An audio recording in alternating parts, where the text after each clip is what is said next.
उत्तराखंड में बिजली दरों पर करीब 7% की बढ़ोतरी करी गई है। नियामक आयोग ने आज नई दरें जारी करी। बीपीएल के लगभग 4,50,000 उपभोक्ताओं, स्नोबाउंड उपभोक्ताओं और फिक्स चार्ज में कोई बढ़ोतरी नहीं करी गई है। घरेलू श्रेणी के उपभोक्ताओं को 100 यूनिट तक बिजली खर्च करने पर 25 पैसे, 101 से 200 यूनिट पर 30 पैसा, 201 से 400 यूनिट तक 40 पैसा प्रति यूनिट की बढ़ोतरी की गई है। उत्तराखंड विद्युत नियामक आयोग के कार्यवाहक अध्यक्ष ML प्रसाद ने बताया कि सोलर वाटर हीटर में छूट 75 रुपए प्रति 50 लीटर रखी गई है। प्रदेश में बिजली के दामों में 8 से 11% तक बढ़ोतरी की संभावना जताई जा रही थी। यूपीसीएल ने 23 से 27% बढ़ोतरी मांग की थी, जिसके सापेक्ष नियामक आयोग उपभोक्ताओं की जरूरत के हिसाब से अपना फैसला लेने की बात कही थी। इस साल यूपीसीएल ने बिजली खरीद पर सालाना 1,281 करोड़ का हवाला देते हुए मांग की थी कि बिजली की दरों में 23 से 27% की बढ़ोतरी की जाए। उत्तराखंड में 10 वर्ष से अधिक पुरानी हो चुकी बसों पर बैन लगा दिया गया है। ये बसें चारधाम यात्रा में नहीं लगाई जाएंगी। चारधाम यात्रा में संचालित होने वाली बसों पर 177 व्हील बेस का नियम भी लागू नहीं होगा।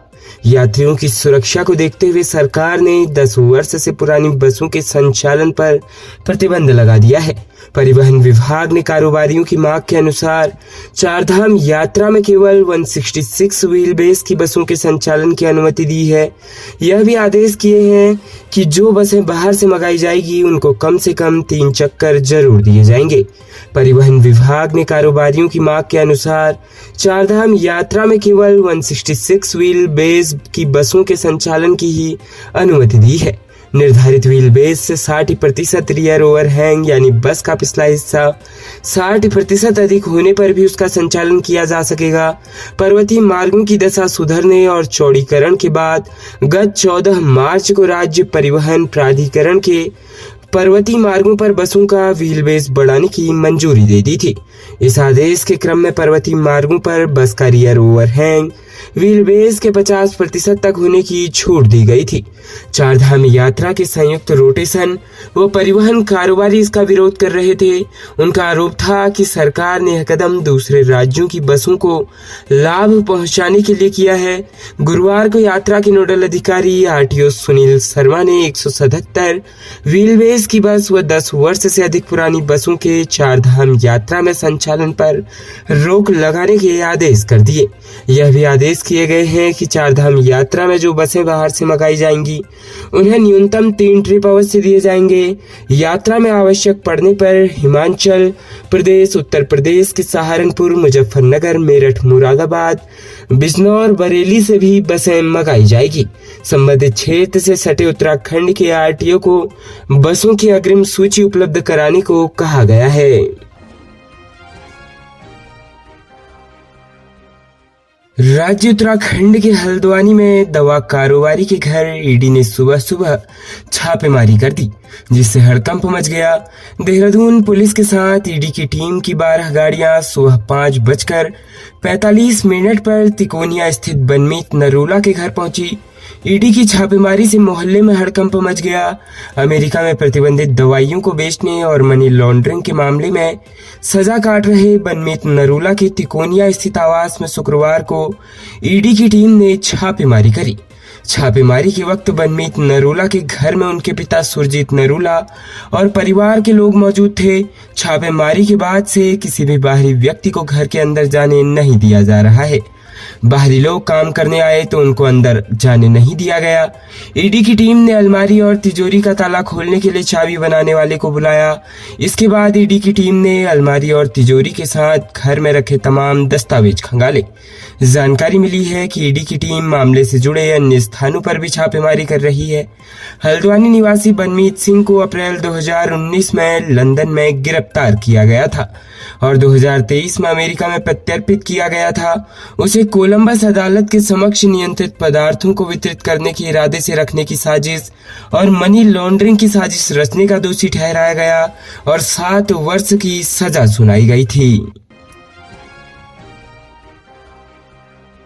प्रदेश में लाल कुआं की आबादी वाले क्षेत्र में स्थित स्लीपर फैक्ट्री में देर रात फिर से विशालकाय भालू के पहुंचने पर क्षेत्र में हड़कंप मच गया है।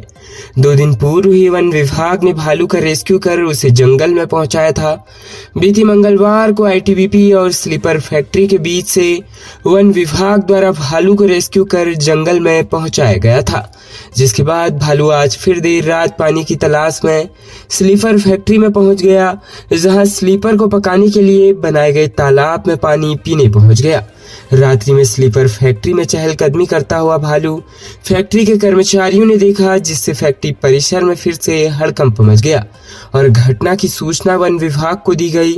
मौके पर तराई पूर्वी वन प्रभाग के प्रभागी वनाधिकारी हिमांशु बांगरी, एसडीओ अनिल जोशी, गौला रेंज के वन क्षेत्राधिकारी चंदन सिंह अधिकारी सहित पशु चिकित्सक भी मौके पर मौजूद रहे। राज्य उत्तराखंड के रुद्रपुर में घर से मेडिकल पर दवा लेने के लिए निकले युवक पर बाइक सवार युवकों ने रास्ते में फायर झोंक दिया।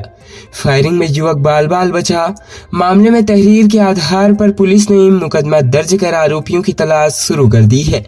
पुलिस को दी तहरीर में शारदा कॉलोनी निवासी दीपक पुत्र धनी चंद्र ने बताया कि विगत रात्रि वह करीब 10 बजे हरदेव मेडिकल से दवाई लेने पैदल जा रहा था। तभी 2 बाइकों पर से 4 लड़के आए और उसे देखकर घूरने लगे, गाली गलौज करने लगे। थोड़ी देर बाद वह फिर वापस आए और उसके आगे अपनी बाइक लगाकर हाथापाई करने लगे। इस दौरान एक व्यक्ति ने तमंचा निकालकर जान से मारने की नियत से फायर कर दिया। झुकने की वजह से वह बाल बाल बच पाया। शोर होने पर चारू जान से मारने की धमकी देते हुए तमंचा लहराते हुए बाइक से फरार हो गए।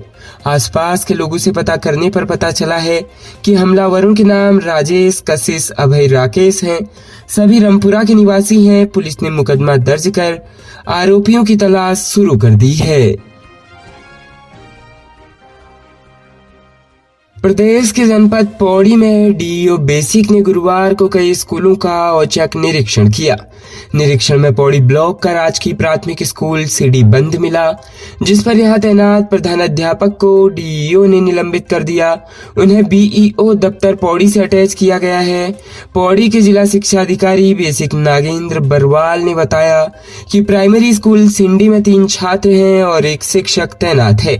गुरुवार को निरीक्षण के दौरान स्कूल बंद मिला, जिस पर यहां तैनात शिक्षक मनोज डीईओ बेसिक पौड़ी ने किया।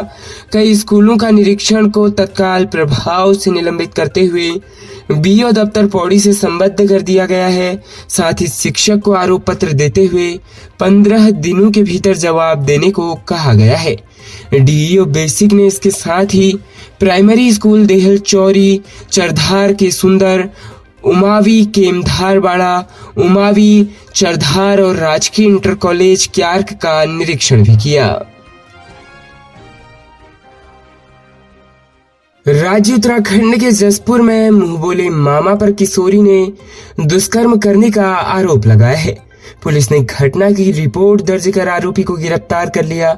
एक व्यक्ति ने तहरीर देकर पुलिस को बताया कि उसकी बहन की शादी पास के गांव में हुई है।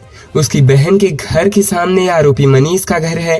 इस नाते जान पहचान के कारण मनीष उनके घर भी आता जाता रहता है। उसके बच्चे उसे मामा कहकर बुलाते हैं। आरोप है कि आरोपी मनीष 23 अप्रैल को उसके गांव आया था। इस दिन शाम को उसकी छोटी पुत्री खाने की चीज देने के बहाने नहर के रास्ते घर के पीछे बाग की तरफ ले गया और उसके साथ दुष्कर्म किया। बच्ची के कपड़े खून से लथपथ देख उसकी पत्नी ने उसे फोन पर जानकारी दी। वह घर पहुंचा तब बेटी से उसे आरोपी द्वारा उसके साथ की गई वारदात की जानकारी दी। पुलिस ने आरोपी के खिलाफ धारा 376, एबी 363 आईपीसी व 34 पॉक्सो एक्ट में मुकदमा दर्ज कर लिया है। कोतवाल हरेंद्र चौधरी ने बताया कि नन्ही किशोरी के साथ दुष्कर्म के आरोप में कार्रवाई करते हुए पॉक्सो आरोपी मनीष कुमार को उसी के घर के रास्ते से गिरफ्तार कर जेल भेज दिया गया है। खबरों में बने रहने के लिए धन्यवाद। खबरों से प्रकाशित रहने के लिए कुमाऊनी कुटुंब को सब्सक्राइब करना न भूलें तथा खबरों को शेयर कर सहयोग प्रदान अवश्य करें।